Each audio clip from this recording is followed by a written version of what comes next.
Well, nobody said I was going to have to follow that.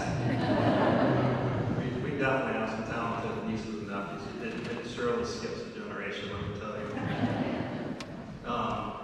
First of all, let me ask Mom for some help to get through this. Given this eulogy, I'm not a constant public speaker, so this can be a little difficult. And I know, Mom, I probably wasn't your favorite son. Can't all be like Dave. Just kidding, Dave, we know it was earth heaven. And to finish Father's story, I'm pretty sure, you correct me if I'm wrong, but I'm pretty sure the child that was left behind was Mark. And I'm pretty sure the jury's still on whether that was a great decision of Mom and Dad. First of all, on behalf of my brothers and sisters, I would like to thank Philip and Moss Funeral Home. They always do a great job. And thanks to Father. Mom really loved you, Father, as do we all.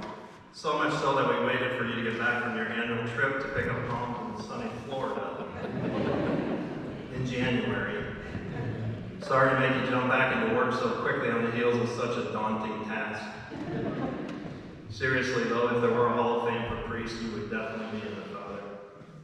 And thanks to all of our extended family and friends for being here today to celebrate such an awesome life, the life of our mom, Ruth Albers.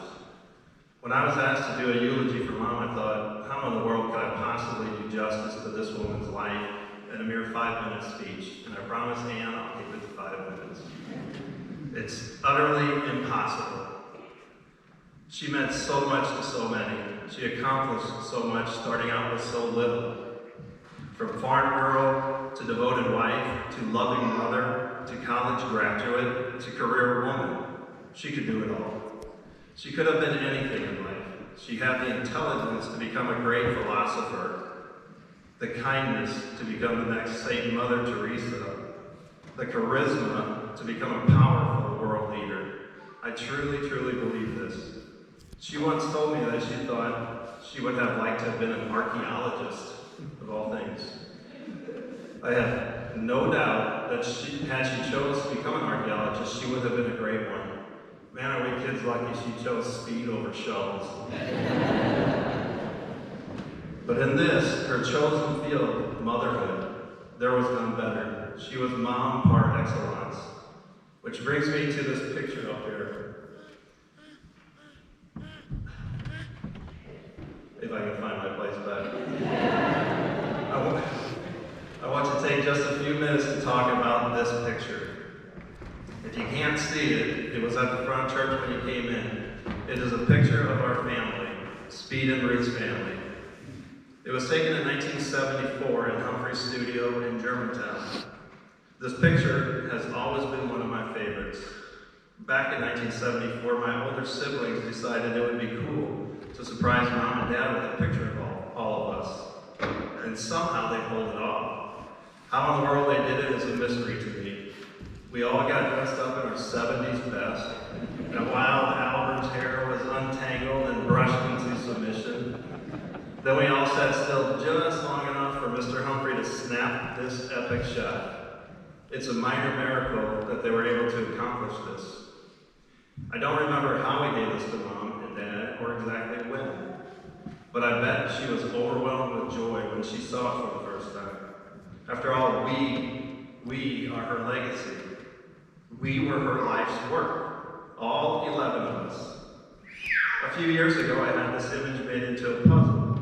I really enjoyed putting it together piece by piece. That process brought back so many great memories of the fun and warmth of growing up at 507 Clinton Street. When I finished it, I went ahead and glued it together and hung it on Mom's wall at Cedarhurst. Now, as some of you may know, and I know some of you do, being a member of a large family is great. I highly recommend it even. But it's not always rainbows and unicorns. There are usually many different opinions to every issue faced. And of course, our family isn't immune to an occasional spat or two. Okay, sometimes we fight like cats and dogs. It's really kind of our thing. But that brings me back to this picture and this puzzle. You see, it's an image that is made up of all these individual little pieces. The pieces are pretty cool in their own right, each very unique with a story of its own. But when you take that time and effort to fit them all together, that's when the real magic happens. What starts out as just a big pile of odd individual shapes slowly turns into one beautiful image. It just takes someone to put them all together. And for our family, that person was definitely Mom. She so selflessly nurtured and cared for each one of us. She gave her whole life to taking the time to put us together, to make us what we became, individually and as a whole. And once all the pieces were in place, a glue was needed to hold them together. Mom was definitely that glue that held her family together.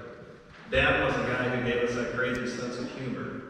I mean, the guy would open the fridge, take a few chugs from a gallon of milk, belch loudly, and say, "Where was Moses when the lights went out?" Down on the celery sour crowd. To this day, I have no idea what the hell it even means. But I smile every time I think of him saying, "Dad made us smile." But Mom was the rock, the glue that held the pieces together. So in closing, I think the best thing we can do to honor this amazing, amazing woman is to be that glue that holds our own puzzles together as we now put the pieces of our own families together.